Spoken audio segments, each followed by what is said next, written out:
Distribuição Europa Filmes do Brasil. Versão brasileira Lip-Sync, São Paulo. História das religiões.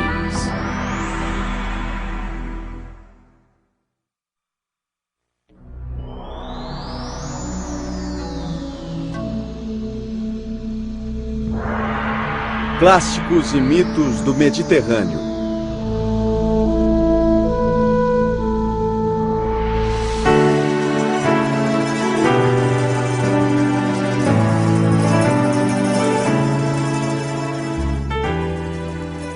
Quando um navegante contemporâneo se aproxima da costa mediterrânea, o mar escuro clareia, tornando-se uma piscina de água azul turquesa. Rochas antigas bordejam a costa e cintilam sob o sol, vestígios das grandes civilizações que aqui floresceram.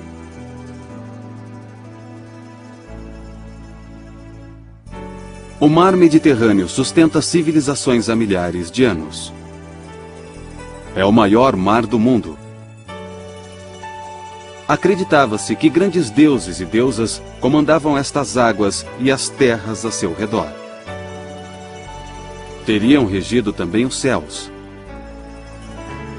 e as misteriosas cavernas subterrâneas, onde os mortos habitariam eternamente. Hesíodo, contemporâneo de Homero, escrevendo por volta de 700 a.C., falava sobre um deus chamado Oceanus, que teria sido o pai das águas doces. São muitas as filhas de Oceanus e sua esposa Tétis. 3.000 ninfas, presas pelos tornozelos, vagueiam sobre a face da terra. Entre os filhos de Oceanus estavam os rios Nilo, Tigre e Eufrates. Eles foram os berços das civilizações mais antigas da história. Muito antes dessas civilizações surgirem, 40.000 anos atrás, a espécie humana, já totalmente desenvolvida, começou a praticar ritos de passagem, aparentemente para atender à necessidade humana básica de realizar rituais. Suas obras de arte provam suas frequentes práticas rituais.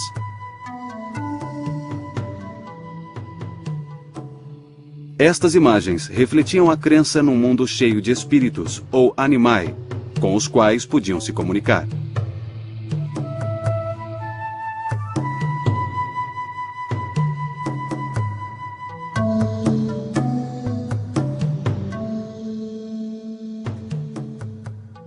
Através da idolatria e de sacrifícios, esses povos tentavam apaziguar esses espíritos animistas para assegurar fertilidade, sorte, prosperidade e sobrevivência.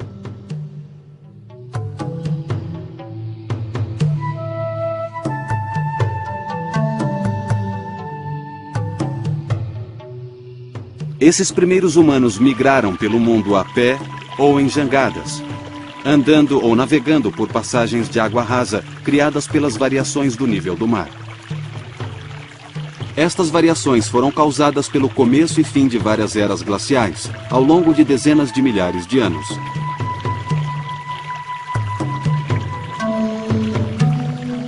Quando as primeiras civilizações agrícolas surgiram, a espiritualidade humana sofreu uma evolução paralela. Os selvagens espíritos animais das eras da caça e da coleta tornaram-se espíritos domesticados da fazenda. Agricultores neolíticos adoravam o maior e mais forte animal da terra, o bisão. O bisão tornou-se a principal divindade masculina. Os neolíticos também adoravam uma deusa da fertilidade.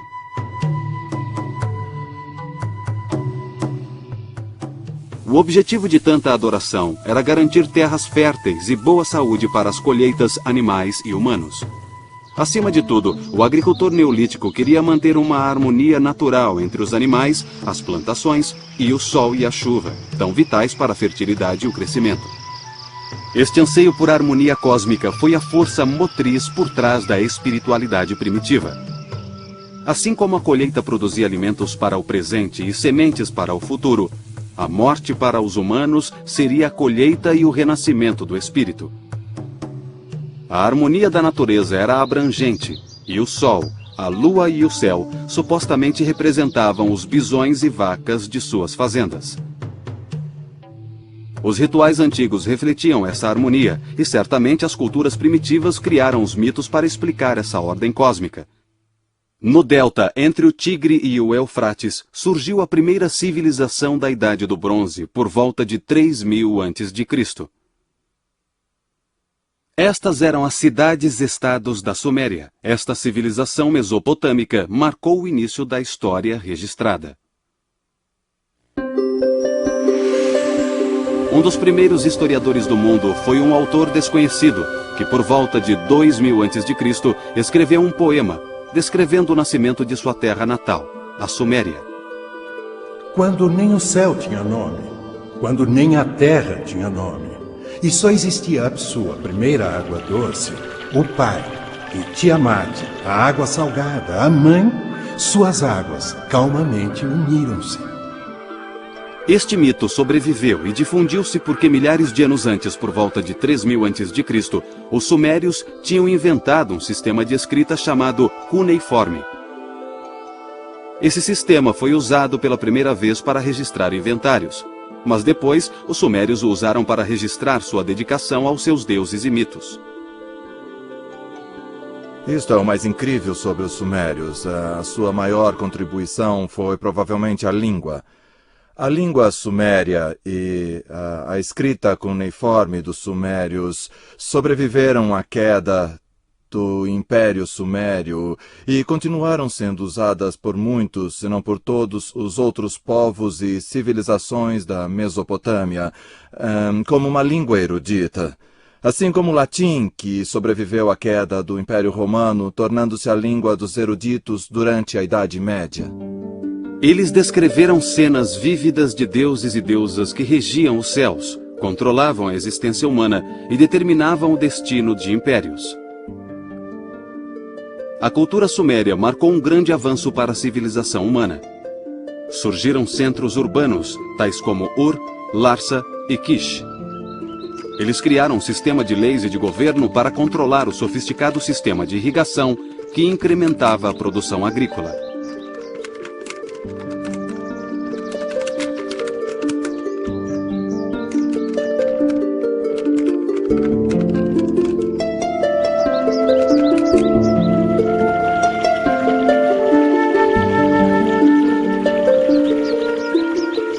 As cidades tornaram-se o centro econômico, político e religioso da cultura suméria. É quase certo que no início do período neolítico, os chefes locais faziam o papel de líderes políticos e espirituais. Já na Idade do Bronze, os chefes eram sacerdotes reis poderosos, responsáveis não apenas por exércitos belicosos, mas também por economias complexas e populações numerosas. Era comum os reis assumirem funções sacerdotais nas cidades que conquistavam. Eles serviam aos deuses e os deuses, por sua vez, serviam aos reis. A Suméria era composta por várias cidades-estados, e cada uma dessas cidades-estados era regida por um deus ou deusa específico. Por exemplo, o deus patrono da cidade de Sipar teria sido o deus Utu, deus do sol. O deus da cidade de Érido era o deus Enki, que era o deus da sabedoria e também das águas. O deus da cidade de Ur era o deus Nana, que era associado à lua.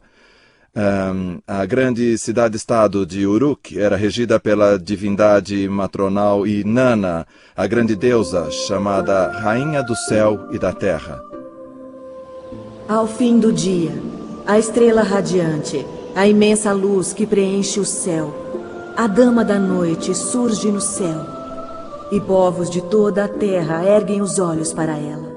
Sagrada Inanna, a dama da noite faz com que todos se recolham para dormir. Criaturas vivas e vários povos da Suméria ajoelham-se diante dela. A Suméria se alegra. O jovem faz amor com sua amada. A dama da noite cintila no horizonte. Com o tempo, os sumérios cederam o poder na Mesopotâmia para seus vizinhos no oeste chamados semitas.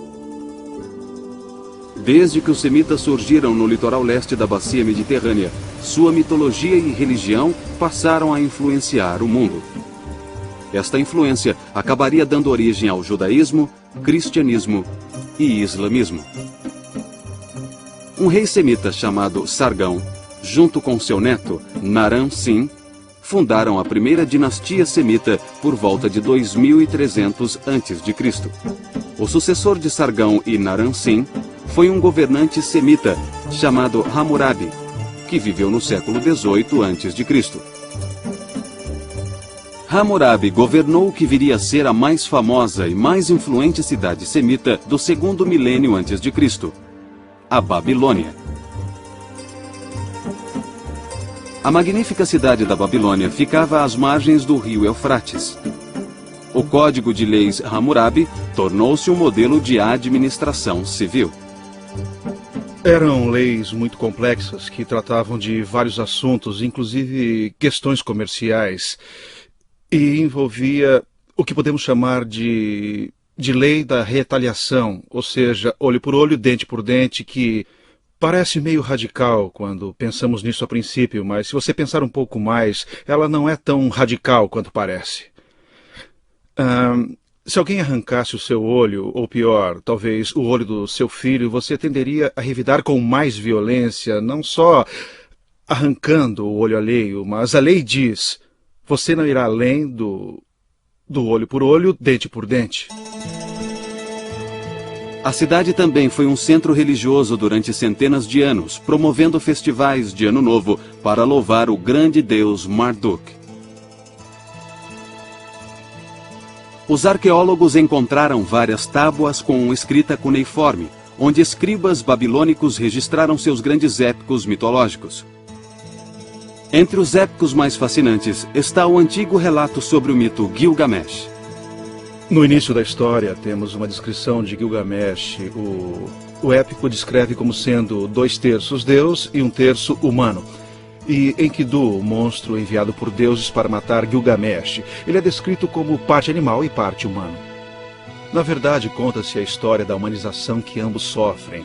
A parte que mais emociona é quando Enkidu se aproxima da cidade de Uruk e Gilgamesh sai para enfrentá-lo fora das muralhas da cidade. Os dois se envolvem numa batalha terrivelmente violenta. Eles lutam até a exaustão e reconhecem que um é tão forte quanto o outro. E de repente Gilgamesh se apoia nos ombros de Enkidu, olha dentro dos olhos dele e se vê neles. Exatamente como Enkidu olha nos olhos de Gilgamesh e também se vê em Gilgamesh. E os dois tornam-se amigos. O templo deles era uma torre ou zigurat, adornada com madeira de cipreste, pedras incrustadas e afrescos em gesso. Os arqueólogos acreditam que esta construção devia ter uns 15 andares. Uma altura extraordinária para os antigos do Oriente Próximo. As escrituras hebraicas viriam a se referir a esta zigurat como Torre de Babel. E esta zigurat, a Torre de Babel, deve ter sido erguida no século VI a.C. Então esse estilo arquitetônico perdurou por muito tempo. Elas lembram vagamente as pirâmides do Antigo Egito, mas tinham um propósito totalmente diferente. As pirâmides do Antigo Egito eram monumentos mortuários para os reis egípcios, enquanto que as zigurates eram lugares altos, literalmente altos, para que as pessoas pudessem se aproximar dos deuses e assim se comunicar com eles. Restam poucas preciosidades da fundação de tijolos da Babilônia. 4.000 anos de inundações e erosão apagaram quase todos os vestígios da cidade.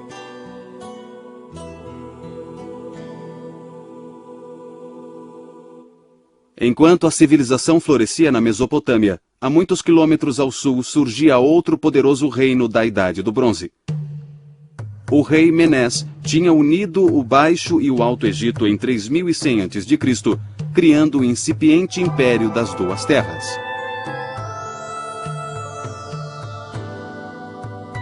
Ao longo de várias dinastias egípcias, os combativos faraós empregaram muito esforço e dinheiro para consolidar suas conquistas, seu controle das rotas comerciais e estender seu domínio, tudo supostamente em honra das divindades egípcias reconhecidas nacionalmente.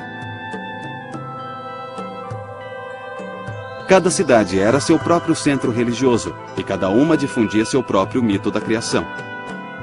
Em Tebas, por exemplo, acreditava-se que o mundo descendia de Amon, de quem se dizia ser grande demais para ser examinado e poderoso demais para ser entendido. Em Heliópolis, acreditava-se que o universo descendia de Nut, as águas primitivas do vazio e do caos. Nut ficava além do Sol e do mundo inferior, cercando o cosmo. O mundo como o conhecemos teria começado quando Atum, senhor de Heliópolis, ergueu-se no topo de uma pirâmide na forma de um sol. Estas divindades multiplicaram-se em número e função, mas continuaram existindo por mais de 3.000 anos. Muitos deuses egípcios mantinham traços do animismo neolítico. Enquanto alguns desses deuses eram associados ao sol, outros eram associados a animais. Eram geralmente caracterizados como animais ou híbridos humanos com cabeças de animais. Sekhmet, deusa da guerra, tinha cabeça de leão. A esfinge, um espírito híbrido encontrado na Mesopotâmia, no Egito e na Grécia, tinha corpo de leão alado e cabeça humana, geralmente feminina. O que restou dos hinos egípcios aos deuses reflete um belo senso de devoção. Por exemplo, este hino de Tebas é dedicado a Hathor, deusa do sol e senhora do amor. Ó Senhor do céu ocidental, ó deuses do céu ocidental, ó vós que regeis as praias do céu ocidental, alegrai-vos pela vinda de Hathor. Amamos ver sua beleza brilhar. Eu digo ao seu lado que me alegro ao vê-la. Minhas mãos se alegram. Venha a mim, meu corpo diz. Meus lábios entoam hinos sagrados para Hathor. Música 1 milhão de vezes, porque amamos música. Milhões de vezes música para seu espírito gêmeo, seu Ka, onde quer que estejas. Durante vários milênios, os egípcios mantiveram-se concentrados no pós-vida. O pós-vida oferecia a todos o ideal da imortalidade espiritual. Servia para dar estabilidade às suas vidas, sua cultura e seu reino. Fico muito surpreso em ver a coerência que os egípcios tinham. Veja, por exemplo, o estilo de arte deles. A não ser por algumas exceções, ele foi muito constante durante os 3.000 anos da história antiga. A razão disso é que os egípcios deviam valorizar muito a permanência e a temporalidade. Trabalharam muito nesse sentido. Você sabe citar algum estilo arquitetônico que tenha sido mais permanente do que a pirâmide? Os egípcios se empenharam muito na preservação dos cadáveres pelo processo da mumificação. As famílias egípcias gastavam fortunas com a mumificação para preservar os corpos para a vida eterna, e mantinham as tumbas durante várias gerações, depois do falecido já estar no reino dos mortos. Os egípcios chamavam o corpo físico de Shat, o corpo espiritual de Sahu e o coração de Ab. Eles acreditavam que ao entregar o corpo, o Shat, eles também enterravam o Sahu e o Ab, que são o espírito e o coração. A imagem do falecido era chamada de Ka, e acreditava-se que não era enterrado, pois o Ka ficava abrigado nas estátuas dos mortos e recebia dádivas de comida, vinho, óleos e incenso queimado. Geralmente, sacerdotes e até capelas inteiras eram designados ao Ka de uma pessoa morta. A religião egípcia também reconhecia o Ba, ou alma, o Shaibit, ou sombra, o Shu, ou inteligência, e o Seshen, ou forma. Conceitos tão ricos e profundos provam o empenho dos egípcios em compreender o pós-vida, que suplantava outras ideias religiosas, como a crença numa futura era dourada na Terra, ou a crença no fim do cosmo.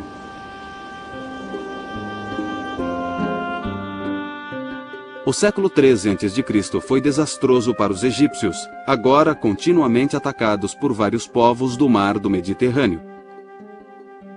E o Império Egípcio entrou em eclipse durante centenas de anos.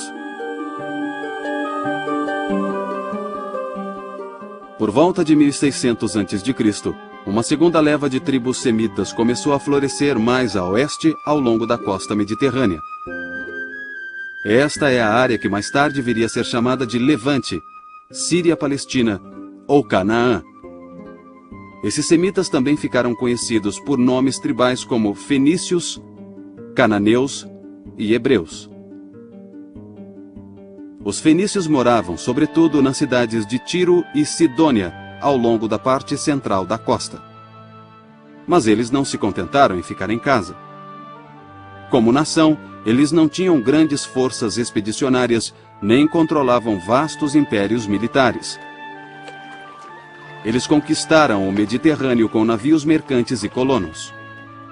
Por mais de 1000 anos, colonizadores e navios fenícios espalharam-se por Chipre, Grécia, Sicília, Malta, norte da África e Espanha. Foram até mesmo para além do Estreito de Gibraltar, conhecido na mitologia antiga como Pilares de Hércules. Eles extraíram estanho das minas da Cornualha, parte da atual Inglaterra, e se aventuraram pelo Atlântico em direção ao Equador. Em suas frequentes viagens pelo Mediterrâneo, os fenícios levavam 2 produtos não comerciais muito importantes: o seu alfabeto e a sua religião. O alfabeto, o primeiro a ser inventado, surgiu por volta de 1400 a.C.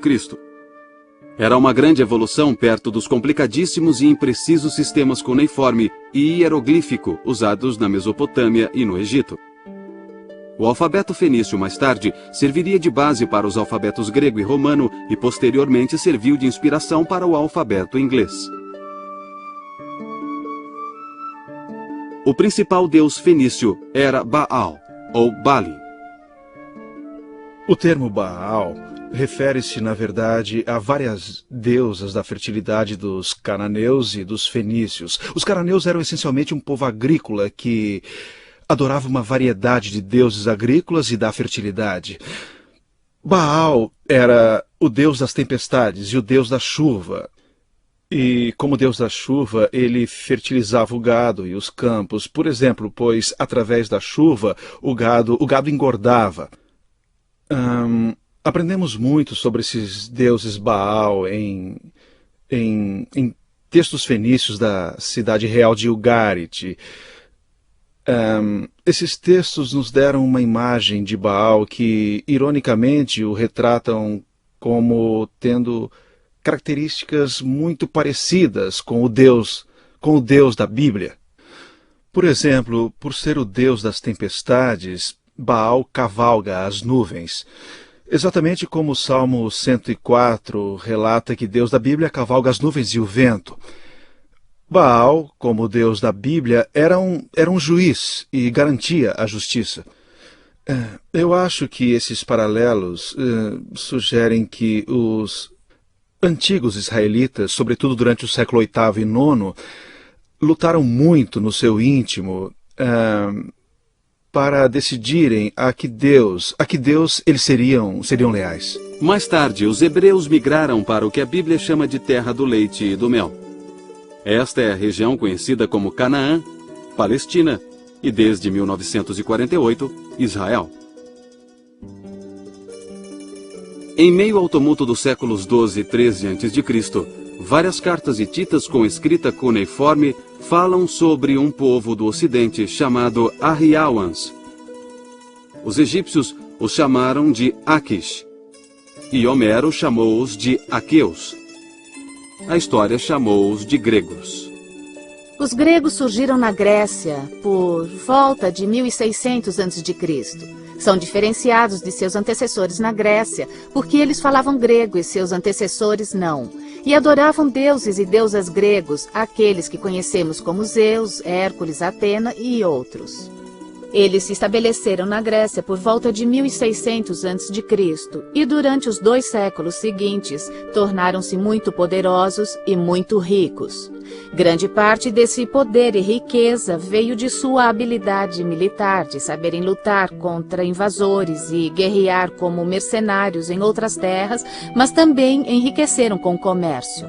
Nesse ponto, eles se parecem muito com os fenícios, pois comercializavam no leste do Mediterrâneo e também no oeste. Sabemos que esses gregos da Idade do Bronze avançaram a oeste até a Itália, pois algumas de suas cerâmicas foram encontradas lá, assim como foram encontradas no leste. Os arqueólogos descobriram que os gregos da Idade do Bronze, também chamados de gregos micênicos, comercializaram e lutaram por toda a bacia mediterrânea. Eles se desenvolveram entre 1600 e 1200 a.C.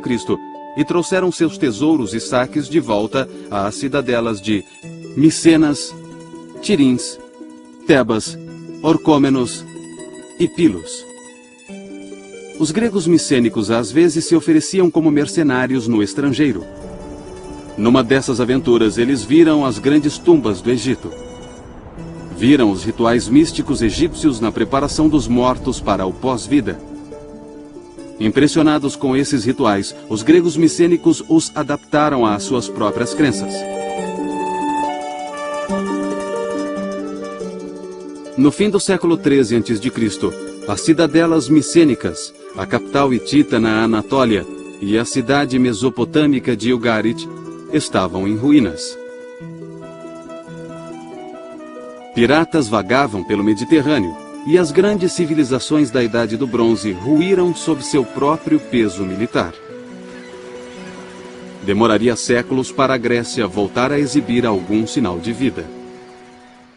Uma questão muito debatida por estudiosos é por que houve a Idade das Trevas. Por que esses grandes centros políticos, administrativos e militares existentes em volta da Grécia ruíram?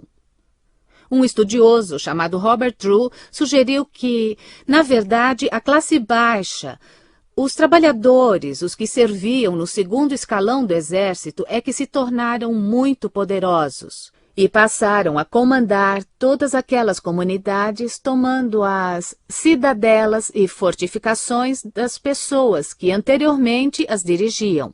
Como resultado desse levante, que Drew acredita ter abrangido toda a parte oriental do Mediterrâneo, nós vemos a queda quase literal no caso de algumas comunidades, mas figurativa no caso de outras, dessa cultura do fim da Idade do Bronze. E muita coisa que fazia parte da cultura, as grandes cidadelas fortificadas, os governos centralizados, os arquivos e os depósitos, exigiam muitos funcionários que pudessem cuidar e também escrever, para manter registro de tudo. Uma vez que tudo isso acabou, a necessidade de escrita também acabou e então veio a Idade das Trevas, sobre a qual não existe absolutamente nenhum registro escrito. Os gregos sofreram terrivelmente. Após a ruína da civilização micênica no fim da Idade do Bronze, eles saíram das cidades em grande número, retornando ao campo ou se lançaram ao mar em busca de sustento. A Grécia perdeu quase 90% de sua população. Os sobreviventes viviam na pobreza e na ignorância. Bolsões de cultura grega subsistiram em Atenas e em comunidades do mar Egeu ao longo da costa jônica da Anatólia. Aqui os gregos preservaram a memória da gloriosa Idade do Bronze, formulando os épicos da Ilíada e da Odisseia. Por volta de 800 a.C., a população grega começou a crescer de novo. Os marinheiros passaram a comercializar com os fenícios, aprenderam seu alfabeto e voltaram para casa para difundir seu novo conhecimento. A cultura grega começou a florescer, produzindo uma era conhecida como Idade Geométrica. Isso aconteceu entre os séculos IX e VIII a.C., um tempo caracterizado por esculturas e pinturas em vaso decorados com linhas e curvas geométricas que representavam tanto formas humanas quanto abstratas. Os gregos começaram a usar o alfabeto fenício para registrar seus poemas dedicados aos deuses. Mais tarde, escreveram os épicos heróicos, inclusive aqueles atribuídos a Homero.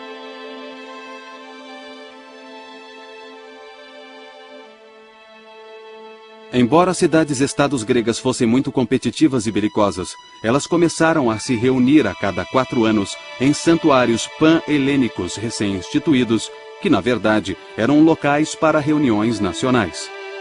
Aqui os gregos honravam seus deuses competindo entre si em disputas atléticas e poéticas. Eles também entoavam hinos de louvor aos deuses. Cante para mim, ó musa, sobre os trabalhos de Afrodite, que desperta desejos nos deuses e subjuga raças de homens, assim como os pássaros do céu e todos os inúmeros animais que se alimentam da terra e do mar. Tanto Hesíodo quanto Homero usaram seu aguçado intelecto grego para modificar e realçar antigos épicos que eram transmitidos oralmente desde a Idade do Bronze. A Ilíada e a Odisseia não podem de forma alguma ser subestimadas quanto à influência que exerceram sobre a cultura grega. Foi das páginas de Homero, tanto da Ilíada quanto da Odisseia, que poetas posteriores extraíram personagens e situações para suas poesias e peças dramáticas. Foi de Homero também que pintores de vasos e escultores tiraram cenas e personagens para suas criações. Por exemplo, vários vasos pintados em Atenas no século VI e V a.C. tiraram de Homero as características dos grandes heróis Odisseu e Teseu, e Hércules e Aquiles, muitos dos heróis celebrados e cantados nos poemas de Homero. Enquanto Homero cantava feitos da guerra de Troia, Hesíodo cantava sobre a criação do mundo. Homero e Hesíodo preservaram assim as tradições religiosas da Idade do Bronze, reafirmando-as em termos que refletiam os avanços intelectuais de sua própria era. As divindades de origem grega incluíam Hera, deusa da fertilidade, do casamento e do parto, idolatrada na planície agrícola de Argos. Havia Deméter, a deusa da agricultura, que regia os ciclos anuais de colheita da vida e da morte. E Ártemis, deusa semelhante à mãe natureza, era idolatrada em Dilos e Éfeso, na Anatólia. Entre as divindades gregas de origem estrangeira estão Apolo, do norte, Afrodite, baseada em Ishtar, no leste, e o deus da tempestade, Zeus, derivado da cultura indo-europeia em geral. Cerca de um século depois de Homero, os atenienses, por volta de 600 a.C., reuniram estas e outras divindades num panteão canonizado de 12 deuses olímpicos. À medida que a cultura grega florescia, seus deuses se assemelhavam mais a criações de arte que a inspirações para a idolatria. Os gregos aprenderam a construir imensos templos de pedra com os egípcios. Mas esses templos não eram locais de reunião. Eram construções luxuosas para abrigar estátuas dos deuses. Os gregos decoravam os templos com colunas cuidadosamente esculpidas, esculturas tanto nas fachadas quanto nos fundos, e uma belíssima estátua no centro. Guiados pela arquitetura egípcia e um dom artístico inato, os gregos buscavam a pureza das linhas e forma. Eles encontraram o material perfeito para a construção de sua arte na própria casa, o mármore. Levou 1 ou 2 séculos para os gregos aperfeiçoarem a técnica com mármore. Então, os atenienses empregaram muita energia, dinheiro e habilidade artística para construir o que talvez seja o templo mais magnífico de todos os tempos, o Pártenon. No exterior dos 4 lados do Pártenon, esculturas em relevo glorificam Atenas e seus deuses. Por dentro, o Pártenon ficava envolvido na escuridão. Paredes de mármore maciço escondiam a colunata exterior, reduzindo muito o espaço interior. Aqui havia uma imensa estátua coberta de ouro e marfim, uma imagem que se elevava sobre os visitantes. Esta era Palas Atena, a deusa da sabedoria, cujo nome significava Atena, a Virgem. Palas Atena, cantarei a gloriosa deusa em cujos olhos a inventividade cintila. Seu coração infatigável Poderosa dama, guardiã das cidades, nesta e em outra canção, eu me lembrarei de você. O Pártenon era dedicado aos deuses, mas glorificava o homem através do talento artístico humano. Homero retratara os deuses como seres próximos e acessíveis que andavam e falavam nos campos de batalha de Troia. Para cada ação humana importante, havia uma ação divina paralela. Mas esses deuses já não satisfaziam as necessidades da vida democrática dos atenienses. Os gregos começaram a procurar respostas não mais nos deuses, mas sim na filosofia.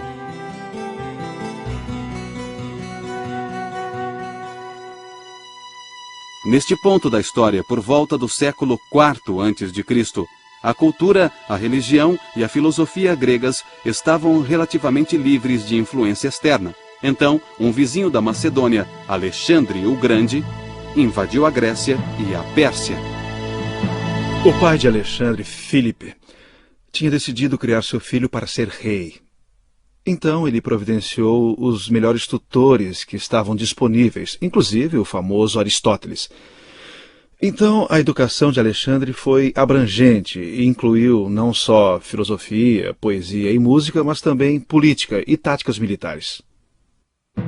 Ele foi um carismático general de 18 anos de idade, e seu sucesso ameaçou seriamente o tradicional conceito grego de teologia. Os egípcios reconheceram Alexandre como seu novo faraó. Os persas o saudaram como o novo rei dos reis.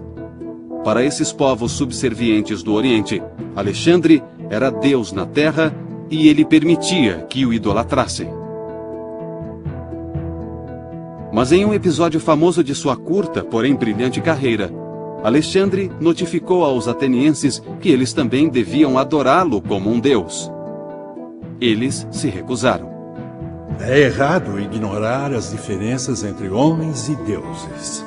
Não devemos fazer um homem parecer maior do que é, prestando-lhe honrarias excessivas ou, ao mesmo tempo, degradando impiedosamente os deuses, nivelando-os aos homens. Ainda assim, a ambição divina de Alexandre foi a primeira de várias intromissões teológicas orientais que o mundo greco-romano sofreu. Alexandre morreu na Babilônia prematuramente aos 33 anos. A esta altura, as civilizações gregas do leste do Mediterrâneo já estavam bastante cosmopolitas. Mais de uma dúzia de cidades chamadas Alexandria salpicavam o Mediterrâneo no Oriente Próximo. Cada uma tinha seu próprio símbolo da cultura grega, normalmente um teatro ou um estádio. A mais importante dessas cidades ficava no Egito. Aqui, as vitórias de Alexandre deram origem a um novo tipo de templo dedicado às artes e às ciências. Eles o chamavam de Museion, ou museu, porque era dedicado às 9 musas, as deusas das artes. Esse templo das musas abrigava uma biblioteca, uma das primeiras bibliotecas em grande escala que nós conhecemos da antiguidade. Nessa biblioteca trabalhavam muitos eruditos, iguais aos universitários e estudiosos de hoje. Eles copiavam, estudavam e comentavam obras literárias antigas, inclusive os poemas de Homero e poemas escritos no século V, no auge do período clássico ateniense. Esses eruditos estudavam essas obras na biblioteca de Alexandria. Eles as catalogavam, as organizavam e escreviam nas margens dos livros. E essa biblioteca passou a ser um grande centro erudito. Porém, uma nova subcultura se enraizava na península, hoje chamada de Itália. Desses povos, o mais bem-sucedido foi o romano, que compartilhou muito de sua cultura com seus primos indo-europeus. Eles adoravam um poderoso deus da tempestade. Na língua indo-europeia original, o nome do deus da tempestade era Diaos. Em grego, pronunciava-se Zeus. E em latim, Io. Ao nome Io, os romanos adicionaram sua palavra para pai, pater, chegando assim ao nome do seu deus da tempestade, Júpiter, ou como o chamamos hoje, Júpiter. Nos primeiros anos, um período que durou de 500 a 50 a.C., a República Romana defendeu e expandiu seus territórios. As semelhanças culturais entre os gregos e os romanos aumentaram quando os romanos conquistaram a Grécia em 146 a.C. Eles drenaram a Grécia de toda a sua arte, poesia e pensadores, adaptando-os o máximo possível à língua latina e a seu estilo itálico. Muitas vezes, eles tomaram emprestados deuses e deusas até na aparência. No caso de Apolo, por exemplo, pegaram o nome também. Em outros casos, eles misturaram esses deuses e deusas com divindades itálicas locais. Os romanos acharam equivalentes locais para os 12 deuses gregos olímpicos. Por exemplo, o deus romano Netuno era equivalente a Poseidon, deus do mar. Mercúrio era associado a Hermes, o deus grego que levava almas mortas para Hades. Vênus era equivalente à grega Afrodite, deusa do amor. Finalmente o amor chegou. Eu orei para a musa e ela me atendeu. Vênus o colocou nos meus braços, fazendo por mim o que tinha prometido. Que minha alegria seja cantada. Aqueles que não têm nenhuma, contem-na em uma história. Nós nos encontramos e somos ambos dignos. O Império Romano era uma mistura de religiões. Seu imenso tamanho explicava a variedade de influências. Mas você, romano, deve se lembrar. Precisa guiar as nações por meio da sua autoridade, pois esta é a sua habilidade. Deve enxertar tradição à paz, mostrar piedade aos conquistados e lutar até que os duros tombem. Muitos cultos e religiões foram assimilados nesta colcha de retalhos. Os egípcios ainda se pareciam muito com seus ancestrais, que durante milênios adoraram seus faraós como deuses. O culto em Roma agora se voltaria ao pai de Augusto, Júlio César. O culto ao imperador difundiu-se pelo Império Romano em poucas décadas. Mas um grupo de adoradores se destacou quando se recusou a seguir essa prática.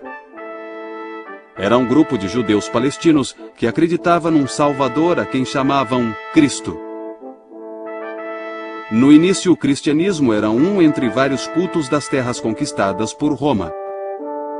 No século IV d.C., o imperador Constantino promulgou o Édito de Milão, tornando o cristianismo uma religião aceita no Império Romano. Mais tarde, ela tornou-se a religião oficial de Roma. Mas muitos séculos depois de o cristianismo se tornar predominante, antigas tradições pagãs ainda afetavam a iconografia cristã, quando mitos grecos-romanos foram retratados na arte judaico-cristã. Séculos se passaram, mas por fim, os antigos mitos e religiões do Mediterrâneo cederam totalmente a uma nova ordem. As três grandes religiões ocidentais, cristianismo, islamismo e judaísmo, todas elas monoteístas, suplantaram todas as religiões politeístas e todas as mitologias que haviam prosperado na Grécia, Roma, Egito e terras do Oriente Próximo. Durante toda a antiguidade e até bem depois, mitos foram maneiras poderosas de explicar o mundo. Os mitos, pelo menos, tentavam explicar o que as pessoas, de outra forma, jamais entenderiam. Em termos simbólicos ou espirituais, a perspicácia da mitologia antiga às vezes se iguala ou mesmo excede a mais profunda teologia da nossa era científica moderna. Hoje poucos adoram as divindades mitológicas das antigas civilizações do Mediterrâneo, mas as crenças e princípios constituídos nos primórdios da história ocidental continuam a nos moldar de forma poderosa, ainda que invisível.